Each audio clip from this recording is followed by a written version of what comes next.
No. Actually, that's perfect.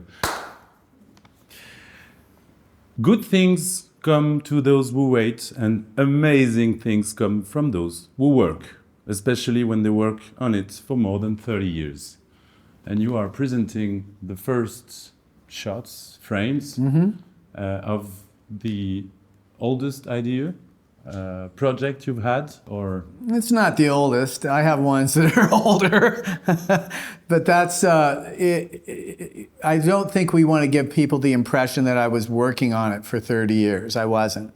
I proposed it, and it was an idea I was very excited about. The studio changed management, and it was put away. And it was in a filing cabinet for a long time. But when the studio said, we'd love to do something with you, I said, you own something that I would like to do. And that was the beginning of getting it out of prison and letting it have a fruitful life. very fruitful. Yes. Maybe some of the 9 old men heard about this project, the latest ones, or I think I did talk about it to Frank and Ollie, so 2 of the 9 old men, yeah. But I only mentioned it as like one of many things I'd like to do. Usually what we were talking about is whatever we were doing at that moment, so that took a lot of different shapes. it reminds us of a proverb, an expression that slow and steady wins the race. Yeah. And actually, your first animated project was all right. The Hey, you're Tortoise going and the way Hare. back. Speaking of older, yeah, Yeah. that was the first film I ever made. It was a version of The Tortoise and the Hare, but it was different. The tortoise was actually more of a bad guy. It was more like a Roadrunner film, actually. It ended up the race ended up in a 5-way tie. So, it had its own quirky vision. Your elevator pitch for Reagan was the Maltese Falcon meeting Buck Rogers. Yes. But there's no animation in it. So what animation piece would you add to this elevator pitch? Well, I would say it's animated.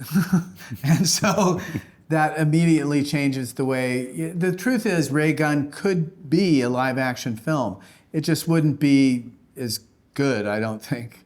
There's something about the medium of animation that takes advantage of certain situations. And I imagine some ideas as live action, and I imagine others as animation. And Ray Gun was always animated in my mind. Animation has changed a lot in 30 years. What has Yes. changed about this project with animation evolving with you? Well, when I started working on it, computer animation was really primitive and kind of basic. And, it's become very sophisticated now. So it enables you to do things on a scale that you could only dream about then. And I love hand-drawn animation. I hope to do something else in hand-drawn animation at some point. But computer animation allows you to deal with real light and shadow, and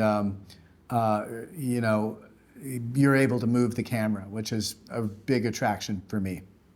Your very first long feature in animation was the Iron Giant.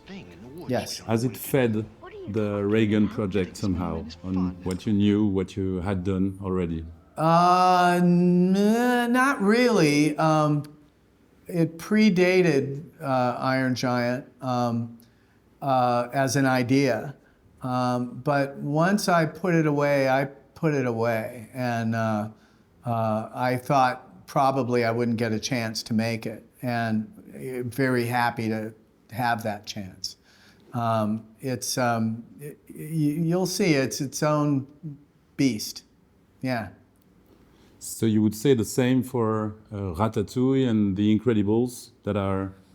Each one of them came about differently. Ratatouille, I was not the original director, and I didn't know anything about rats or France or cooking. And so I guess that made me the perfect choice, I guess. What? No. But I learned about all those things doing the film. And I ended up having a lot of respect for all three things. And I have a respect for France, I have the respect for fine cooking, and I have respect for rats. They're good survivors. Indeed. In animation, we are very fond of Easter eggs and secrets. Yes. Could you share some? No. No. You guys are relentless in wanting to know what the Easter eggs are, which defeat the purpose of Easter eggs. So It's like literally having an Easter egg hunt and going, there's one over there and there's one there, and you don't have to do anything. Just sit there. I'll get them all for you. That takes the fun away. So let's leave the Easter eggs in the garden. Okay, yes, let's do. But for the secrets, would you have or some revelations to do about animation and on the former project, not on Reagan?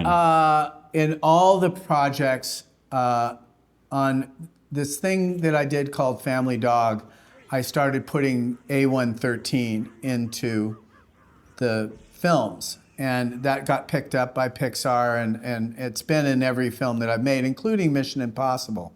But in this one, there is no searching for it. It's right in front of you, and it's the main gun in the film is called the A113 particle blaster. So there's no looking for that one. It's perfect because you want it given away right away. It's totally front and center. It's the bigger egg ever. It is the giantest Easter egg ever. So no revelation about the Iron Giant to make?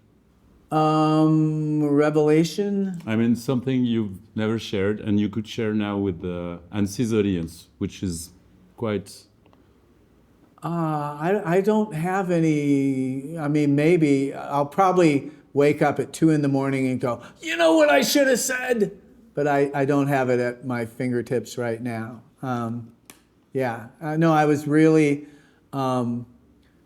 happy to get the chance to make that film. I had wanted to be a director for a long time, and I had to kind of wait for my chance. And when I got the chance, I didn't know whether I'd ever get another chance. So I threw myself into it completely, like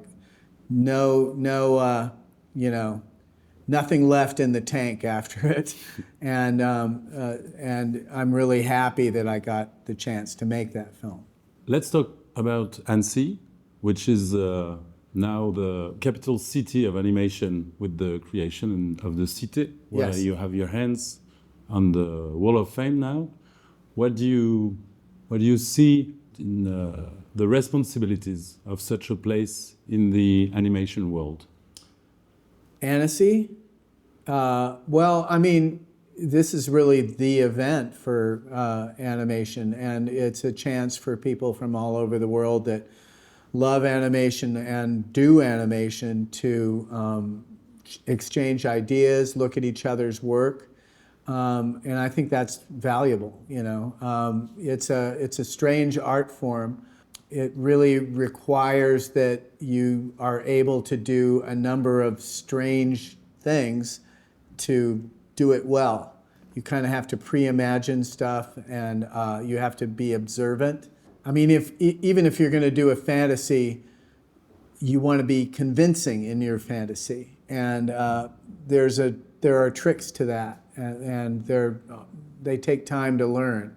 One thing that I always loved in the Disney film Cinderella is when the fairy godmother appears and she brings out her wand and wants to do something, and then there's no Disney dust coming out of it, and she has to whap it a few times to get it to go, you know, like a fountain pen that's clogged. And I thought, and then it starts flowing, and now you believe that wand. You just absolutely believe that wand because it just didn't work, which is like everything in life. So that idea of taking something magical and making it every day is really great.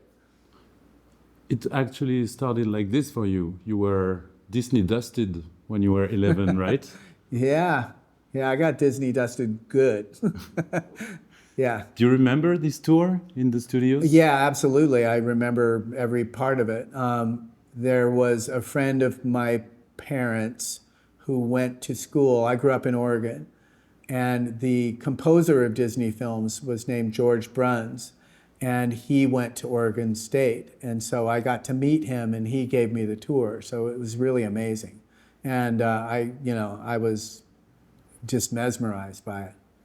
So animation changed and directed your life somehow?